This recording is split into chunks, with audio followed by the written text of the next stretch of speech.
جب آپ اپنا سارا معاملہ اللہ کے سپرد کرتے ہیں پھر اللہ تعالیٰ ہر شر میں سے آپ کے لیے خیر نکالتا ہے. آپ کیا سمجھتے ہو مجھے جیل میں ڈلواؤ گے تو اس کا مجھے کوئی نقصان ہوگا؟ نہ، میں نے جو کچھ ریکارڈ کروانا ہے وہ تو کروا دیا ہے. جب یہ کلپ کاٹ رہے ہوتے ہیں ان کو شرم نہیں آتی ہے کہ میں یہ بات کرتا ہوں؟ اسی لیے میں غامدی صاحب کی طرح باہر نہیں بیٹھا ہوا. غامدی صاحب والی ان کو گفتگو نہیں سمجھ آتی، وہ شریف بندوں کے لیے ہوتی ہے. سب سے بڑا الزام میرے اوپر بریلوی دیوبندی اہل حدیث شیعہ نے یہ لگایا یہ قادیانی ہے. جو کل تک نعرے لگا رہے تھے وہ چینج ہو گئے تو فائدہ ہوا نا، شر میں سے خیر نکلی. اور یہ سمجھتے تھے کہ یہ ایکٹیویٹی کروا کے نا تو مجھے بزدل کریں گے. میری طبیعت بالکل ڈیفرنٹ ہے. مجھے کوئی بندہ چھیڑتا ہے نا میں اس کو چھوڑتا نہیں ہوں چاہے جو مرضی ہو. ہم منگولوں کی اولاد ہیں، ان کو پتہ نہیں ہے منگولاں دے ہاتھ لگے نے تو اڈے سارے بابے منگولاں نے وڈے ہوئے نے. علمی میرے اعصاب اتنے مضبوط ہیں کہ یہ زمین و آسمان کے سارے مولوی مل کے مرے ہوئے زندہ سامنے آ جائیں تو میں ان کی ایک ایک بات کا جواب دوں.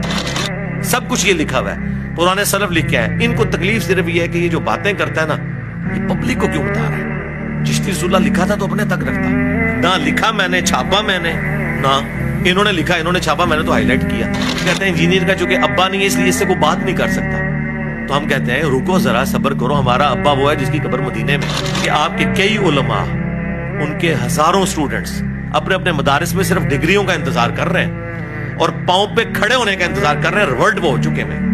جب ہم نے 31 سال بریلوی رہے، اس کے بعد دیوبندی ہوئے، پھر اہل حدیث ہوئے، تو اب بھی اگر کوئی نئی بات پتہ چلے گی وہ قبول کر. اپنے علماء کے ان کو بلنڈر بھی دکھا دینا ان کی کٹر پبلک کو، وہ کہتے ہیں نہیں آپ کو سمجھ نہیں آیا. میرا 1 سیکنڈ 3 سیکنڈ کا بھی کلپ ہے نا اس میں سے رزلٹ نکال لیتا. اس کا فائدہ یہ ہوتا ہے کہ جو سوچنے والے ہیں وہ چھوٹے سے کلپ سے کہتے ہیں نہیں یار یہ بات پوری بتاؤ. کیا فرحان ریاض خان صاحب جو اینکر پرسن ہے وہ کہتے ہیں مجھے آپ کے کچھ کلپ اس طرح کے ملے. میں نے کہا اتنا پڑھا لکھا بندہ اتنے بکواس کر رہا ہے، میں چیک کرتا ہوں یہ کہتا کیا ہے. یہ جو لوگ چینج نہیں ہو رہے وہ پورا قرآن حدیث پڑھ کے بھی چینج نہیں ہو گیا. بے فکر رہے اللہ ماشاء اللہ. جی صحیح